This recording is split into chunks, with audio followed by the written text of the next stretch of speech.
2026, emphasized that India's ongoing wave of the reforms is powered by conviction and commitment and not compulsion. He pointed out that prior to 2014, reforms were typically undertaken only in the times of the crisis or under duress. Listen in to what he said. जब तक हालात मजबूर न कर दें, जब तक कोई संकट न आ जाए, जब कोई और रास्ता न बचे, तब मजबूरन रिफॉर्म्स किए जाते थे। आप याद करिए, 1991 का रिफॉर्म भी तब हुआ जब देश पर दिवालिया होने का खतरा आ गया था, जब देश को सोना गिरवी रखना पड़ा था। पहले की सरकारों का यही तरीका था। वो रिफॉर्म्स कंपल्सन में ही किया करते थे।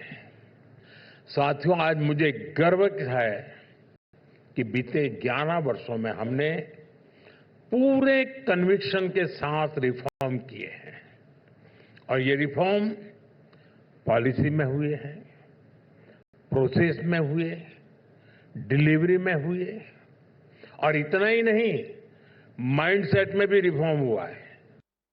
And the Prime Minister also went on to say that reforms born out of compulsion never yield meaningful result for the nation. He expressed pride that in the past 11 years, reforms have been pursued with conviction, not just in policy, but also in process delivery and the mindset.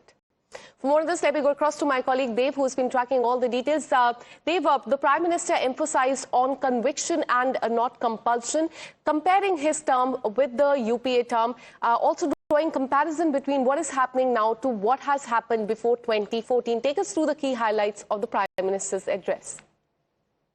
Well, yes, Akanksha, this is not the first time that the Prime Minister Narendra Modi has pointed out to the fact that how he and his cabinet is committed towards improving the economic status of this country and catapulting it into the World League. He said that the situation of India was extremely critical during the Congress era and the time when they ruled. In fact, speaking on the economic reforms or even the security reforms that were strengthened post the 26/11 terror attacks, he slammed the Congress government and went on to say that only when the situation was of dire economic distress in India, that time the Congress suddenly woke up to take reforms and make about those changes, be it the 1991 economic reforms or the 2008 terror attacks, which is when the NIA's role also was strengthened. So somewhere he goes on to say that he has single-handedly helped in changing the entire status of India and how we are seen today at a global stage. So this somewhere reflects the PM Modi's commitment and the BJP's commitment towards improving the status. You know, of course, as we know, during the Manmohan Singh era, the LPG of liberalization, privatization and globalization was started. But despite that, the Indian situation did not really improve until 2014 when PM Modi took charge. So these are the kind of points that he highlighted and said that, now we are a nation that is in the developed category. Earlier, we were in the fragile 5.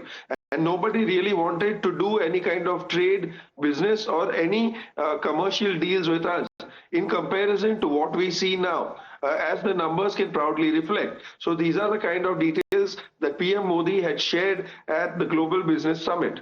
Absolutely. Stay on with us, Dev. In fact, let's tell our viewers more about what Prime Minister said. He addressed the Times Network's Global Business Summit 2026 in the national capital. He remarked that India's free trade agreement are being widely discussed and analyzed globally, but offered an important perspective on why such deals were not possible before 2014.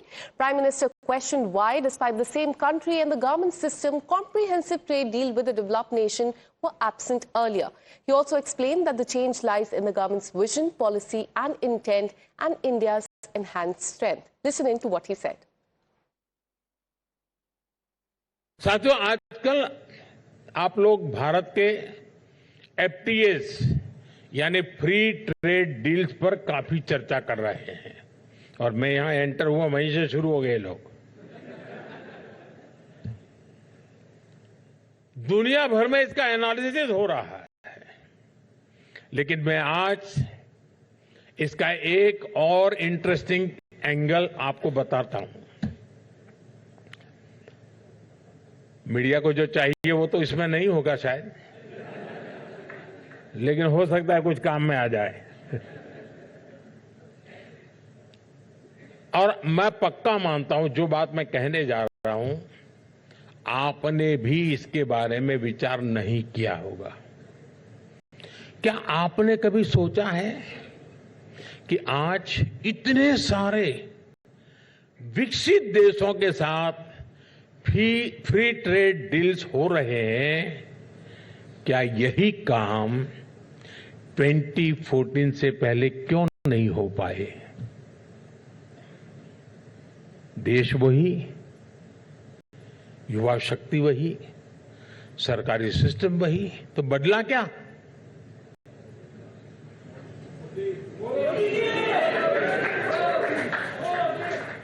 बदलाव सरकार के vision में आया है, नीति और नीयत में बदलाव आया है, भारत के सामर्थ्य में बदलाव आया है। साथियों, आप जरा सोचिए, फ्रेजाइल 5 इकोनॉमी जब थी तब कौन हमारे साथ डील करता? गांव में भी गरीब की बेटी को कोई रईस के परिवार वाला शादी करता है क्या? वो उसको छोटा मानता है। हमारा भी यही हाल था भाई दुनिया में।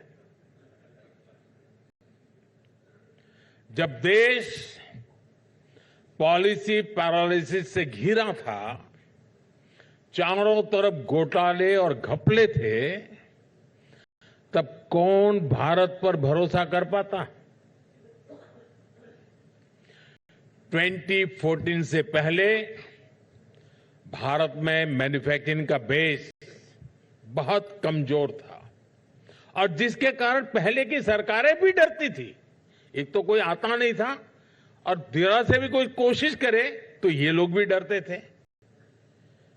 और डर ये था कि अगर विकसित देशों के साथ डील हो गई तो वो हमारे बाजार पर कब्जा कर लेंगे, वो यहां अपने प्रोडक्ट डंप करने लगेंगे। हताशा, निराशा के उस माहौल में 2014 से पहले यूपीए सरकार सिर्फ 4 देशों के साथ ही कॉम्प्रिहेंसिव ट्रेड एग्रीमेंट कर पाई थी, जबकि बीते दशक में भारत ने जो ट्रेड डील्स की है उसमें दुनिया के 38 कंट्री कवर होते हैं। 38 कंट्री, और ये दुनिया के अलग अलग रीजन्स में है। आज हम इसलिए दुनिया के साथ ट्रेड डील्स कर रहे हैं क्योंकि आज का भारत आत्मविश्वास से भरा हुआ है। आज का भारत दुनिया के साथ कॉम्पीट करने के लिए तैयार है। बीते 11 वर्षों में भारत ने मैन्युफैक्चरिंग का एक मजबूत इकोसिस्टम देश में विकसित किया है। इसलिए आज भारत समर्थ है, सशक्त है और इसलिए दुनिया भी हम पर भरोसा करती है। यही बदलाव हमारी ट्रेड पॉलिसी में आए, पैराडाइम शिफ्ट का आधार बने और यही पैराडाइम शिफ्ट विकसित भारत की हमारा यात्रा का अनिवार्य स्तंभ बना है। Let me once again bring in my colleague Dev. The Prime Minister also touched upon the issue of the trade agreement. Remember, this is happening in the backdrop of what happened in the Parliament. There was a showdown over the India-US deal, and with the Prime Minister also saying that such deals were not possible before 2014. So take us through exactly what he said. Well, yes, first things first, because you said that there was a massive showdown in the parliament as well between the opposition parties and the ruling government, where Rahul Gandhi, the leader of opposition in Congress, alleged that he was not even allowed to speak and freely express himself, including on issues of the recently signed India-US bilateral deal. So when Narendra Modi says that we were definitely not aggressive, somewhere it is reflecting in his speech as well, and how under his tenure, India has aggressively gone on to ensure deals with several other countries that we did not even have talking relations with in the past. So now somewhere the kind of ties that we have and the bilateral deals that we have signed with the countries, including in the European Union in the past few years, somewhere also seem to reflect the fact that the government's stance towards improving the nation's economic status remains a key priority.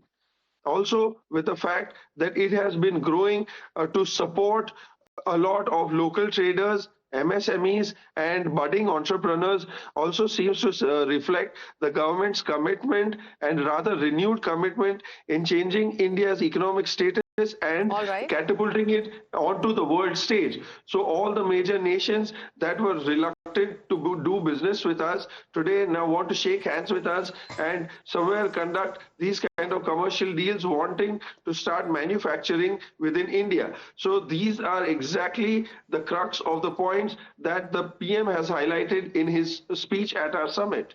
All right. So, a very pointed attack at the Congress party, asking why there were no free deals, trade deals before 2014. Thank you so much, Dev, for getting us all those details.